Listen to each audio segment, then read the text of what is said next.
Bonjour et bienvenue, c'est Sophia du blog de la coiffure, qui est un blog pour vous aider à apprendre la coiffure et vous accompagner. Aujourd'hui, je vais vous faire une petite vidéo pour vous parler de 4 points essentiels à avoir pour bien choisir son lisseur. Parce qu'en tant que coiffeuse, c'est super important d'avoir un lisseur qui va vous faciliter la vie, qui va être agréable à utiliser. Donc il y a des petits critères comme ça, super importants à avoir et à ne pas négliger dans le choix de son lisseur. Donc là, je vais vous dire vraiment les 4 principaux pour moi. Alors juste avant de commencer, pour ceux qui sont nouveaux sur le blog de la coiffure, vous pouvez télécharger gratuitement le guide, le matériel essentiel et indispensable pour apprendre la coiffure. Donc on va tout de suite commencer sur les 4 critères. Critère numéro 1, donc le plus important à ne pas négliger, les plaques. Donc il faut absolument que les plaques soient 100% céramiques. Il y a les plaques céramiques et il y a aussi plaques titanium. En général, là où les questions se posent, c'est plaques céramiques ou plaques titanium. Alors moi, ce que j'aime pas dans les plaques titanium, c'est qu'on précise quand même qu'il faut faire attention aux cheveux sensibilisés. Donc quand on est coiffeuse, les cheveux sensibilisés, on en rencontre tous les jours. Donc il faut vraiment opter pour des plaques qui sont adaptées à tous les types de cheveux et non pas avoir un lisseur pour certains types de cheveux, un autre pour les cheveux sensibilisés. Enfin bref, en tant que coiffeuse, on peut pas avoir 4 lisseurs pour 4 types de cheveux. Donc il faut vraiment avoir des plaques qui sont adaptées à tous les types de cheveux.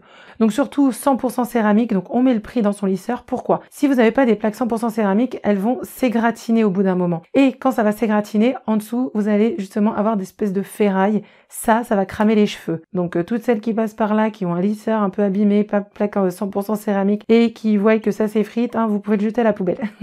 Donc voilà pour le premier critère, plaque 100% céramique et de bonne qualité. Donc deuxième critère, assez sympa à avoir, qui facilite aussi la vie, c'est tout simplement le bouton pour allumer votre fer à lisser ou pour le régler s'il y a un réglage à faire, que les boutons soient à l'intérieur. Donc pareil, c'est tout bête, mais c'est vrai que quand on travaille dans la coiffure, je veux dire, on n'a pas le temps de faire attention à ces petits gestes. On aime les choses vraiment très pratiques qui vont nous faciliter la vie. Donc si vous avez des boutons comme ça sur l'extérieur ou des réglages sur l'extérieur, ça peut être vraiment très casse-pied. Votre lisseur peut, sans faire exprès, voilà, vous pouvez éteindre votre lisseur en bougeant, en maniant votre fer à lisser, en faisant votre brushing, en bougeant voilà, de partout. Donc le deuxième petit point dont je vous parle, qui est important, c'est de faire attention où se situent les boutons du lisseur que vous allez choisir. D'accord? Parce que là, je parle pas de cette vidéo pour vous donner une marque de lisseur précisément. Vous pouvez choisir le lisseur qui vous tente, le lisseur qui vous parle, mais faites attention à ces petits détails-là. Donc, les boutons à l'intérieur, d'accord?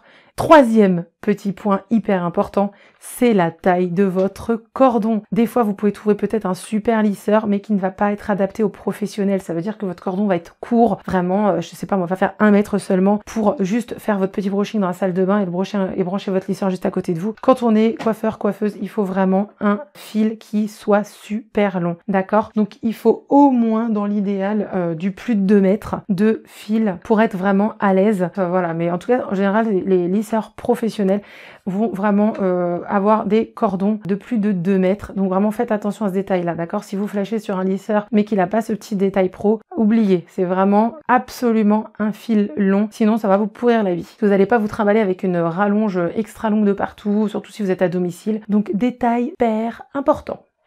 Quatrième petit détail là aussi qui est important et qui va vraiment rendre votre brushing agréable ou pas, c'est le cordon rotatif. D'accord, ça veut dire vous pouvez vraiment prendre votre lisseur n'importe comment, le faire bouger n'importe comment. Votre fil ne va jamais s'en mêler. Vous allez vraiment pas vous soucier du fil. Ça c'est super important parce qu'en fin de compte, si vous n'avez pas le cordon rotatif, à chaque fois que vous allez bouger, il va falloir faire attention à votre fil. Alors au bout d'un moment, il va être méga emmêlé. Donc petit détail tout bête, mais si important. D'accord? Donc voilà pour les 4 détails les plus importants dans un lisseur.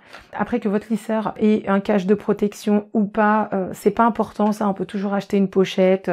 On peut toujours l'emballer dans un support à lisseur. Enfin bref, ça c'est pas ce qui est le plus important, même si c'est agréable que c'est déjà fourni avec le lisseur. Mais là vraiment, je parle vraiment des 4 points les plus importants pour vous faciliter la vie en faisant des brushings très régulièrement en étant coiffeuse. J'espère que cette petite vidéo vous aura vraiment aidé pour choisir votre lisseur. N'hésitez pas à me dire en commentaire ce que vous en pensez, si cette vidéo vous a aidé. Sur ce, je vous dis à très vite pour de prochaines vidéos. Abonnez-vous à la chaîne YouTube, c'est gratuit et ça parlera que de vidéos coiffure. Donc je vous dis à très bientôt pour des vidéos coiffure.